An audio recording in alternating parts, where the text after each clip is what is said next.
Cara, é o que eu te disse. A democracia, sobretudo quando um país está em crise e quando a crise foi potencializada, porque não se engane, a crise que nós estamos vivendo foi potencializada pelas próprias forças políticas.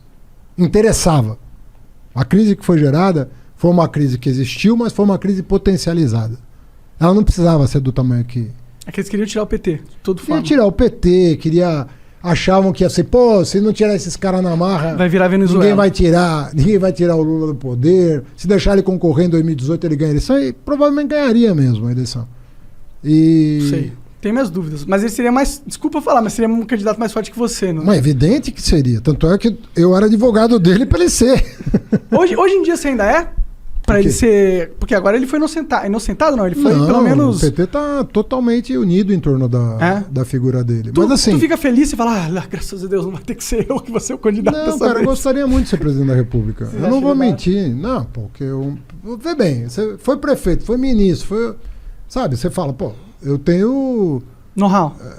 Eu saberia o que fazer, entendeu? Então, eu tenho um projeto na cabeça, eu tenho um país na cabeça, né? E é óbvio, você perguntar para um político se ele quer ser presidente da República, vai dizer que sim, pô. Então ele vai estar mentindo. Claro. Vai perguntar para um cardeal se ele não quer ser papa. Você perguntar para futebol se quer ser o maior artilheiro da Copa, claro que quer. Quer dizer, é natural, como você tem um podcast aqui que bombou e você quer subir mais ainda. Sim. Então é natural querer as coisas. Claro. Agora, você tem que saber ter um momento, né? Eu não era nem para ser vice na chapa do Lula. Quem que era para ser? Eu cheguei eu pessoalmente batalhei muito para o Jacques Wagner, governador da Bahia, ser o vice do Lula, que era o que o PT queria, e ele não aceitou. E quando o Ciro se reuniu comigo e chegou a mencionar que o sonho dele era me ter de vice na chapa, eu falei, para você ser presidente, você vai ter que ser vice do Lula, porque só se ele for impedido que você vai poder representar esse campo. E ele não topou. Então aquilo foi uma conjuntura muito específica. É obviamente que, como deu certo, num certo sentido, eu não ganhei a eleição, mas eu fui para o segundo turno com 13 candidatos.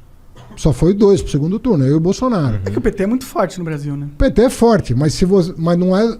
Sim, modéstia à parte, não é só o PT, porque se você botar um candidato... O PT teve 1 milhão de candidatos a prefeito, a governador e tal. Eu acho que deu um pouco certo, deu uma liga boa, né? Tanto é que foi uma campanha bonita, sobretudo no segundo turno. Eu me emocionei muitas vezes, pela liga, né, que acabou dando. Então é natural, pô. Se o Lula não pudesse ser, eu falei, não, eu acho que o Lula tem que ser, porque eu conheço os processos que foram anulados, e aquilo é ridículo. Os processos são ridículos? Ridículos. Os de Curitiba, ridículos. Mas e aquela parada de esses processos terem sido anulados em base de provas ilegais? Não foram. Porque o hack não é uma prova ilegal? É. Então, não foram anulados baseados nessas provas? Não. Não? Não. Mas você poderia usar essas provas ilegais. Você não pode usar uma prova ilegal para condenar alguém. A lei te impede. Uma prova ilícita... Mas isso no mundo inteiro? Ou é só no Brasil? Estou falando do Brasil. Entendi. Tanto é que a Operação Lava Jato queria que provas ilegais pudessem ser usadas. Queria? Queria. Não faz sentido pra mim. Eu acho que provas ilegais são provas ilegais. Se você dá um incentivo para que provas ilegais possam ser usadas, você incentiva o crime, né? Exatamente. Então, o Dallagnol, por exemplo, que era o chefe da Força Tarefa, chegou a fazer um projeto de lei, aquelas 10 medidas. Uma delas era que provas ilegais pudessem ser usadas para condenar. E isso não passou no Congresso.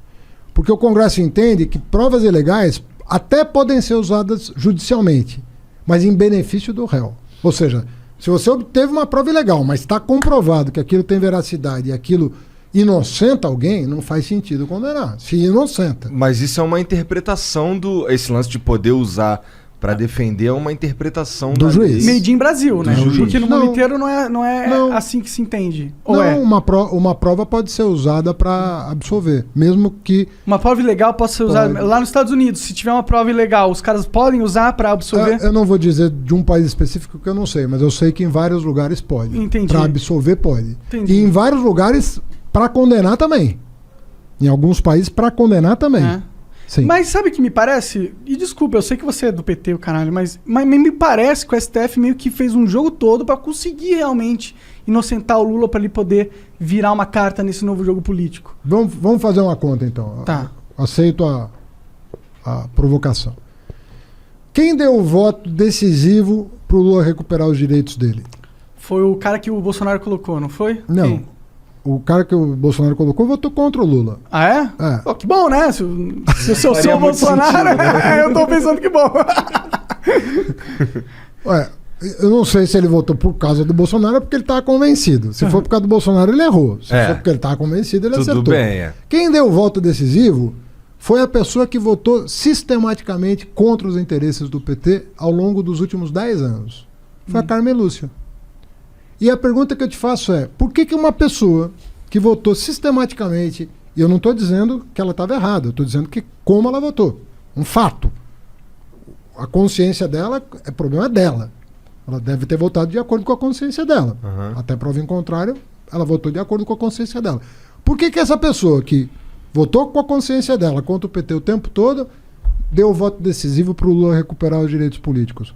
Porque era escancarada a maneira como o Moro se comportou em relação ao Lula. Você não pode grampear o advogado do réu. Você não pode induzir uma testemunha. Você não pode pedir para trocar o procurador porque o procurador não está tendo um bom desempenho. Você não pode fazer isso. Você não pode divulgar uma delação premiada que nem o Ministério Público aceitou, faltando 6 dias para a eleição. Você não pode fazer isso como juiz. Porque se for o teu time de futebol que estiver em campo, você não vai aceitar um juiz se comportar assim. Por que com o Lula você vai aceitar? Não, com certeza. Esse é o lance. Não, eu até nem disputo essa parada, sabe? Mas é que a gente vive no Brasilzão, né? E o Brasilzão é o país das exceções, a gente tá ligado? eu concordo com você que a gente fica muito inseguro no Brasil, assim. Afinal de contas, o que está por trás? A gente fica inseguro no Brasil porque, assim, o que a gente queria? A gente quer uma justiça que diga o seguinte: errou, vai pagar. Não errou, vou inocentar. Mas não é o que a gente tem. A gente tem um crime-compensa máximo aqui no Não é Brasil. o que parece ter. A verdade é que você fica... O Brasil de hoje... Eu falo como cidadão aqui, não estou querendo ofender nem juiz, nem ministro, nada disso. Mas o que eu sinto da parte da sociedade, e é um sentimento que eu tenho também, portanto eu comungo desse mesmo sentimento, é o seguinte: a gente não tem a segurança de que os poderes estão cumprindo os seus deveres na forma da lei. E isso gera uma instabilidade muito grande e uma insegurança muito grande. Por exemplo, você é de esquerda e quer fazer política. Pô, eu sou um cara de esquerda. Eu não sou político. Eu fui. Por que eu digo que eu não sou político? Eu sou político no sentido tradicional. Assim, eu vivo a política. Eu sou um cidadão. Eu exerço a minha cidadania. Nesse sentido, eu sou um político. Todo cara que exerce a sua cidadania ativamente está fazendo política. Mas eu só fui me candidatar com 49 anos de idade. Eu nunca tinha vivido uma eleição antes dos 49 anos. É interessante mesmo, é bem velho para começar uma... Normalmente os não sacaneio. Porra.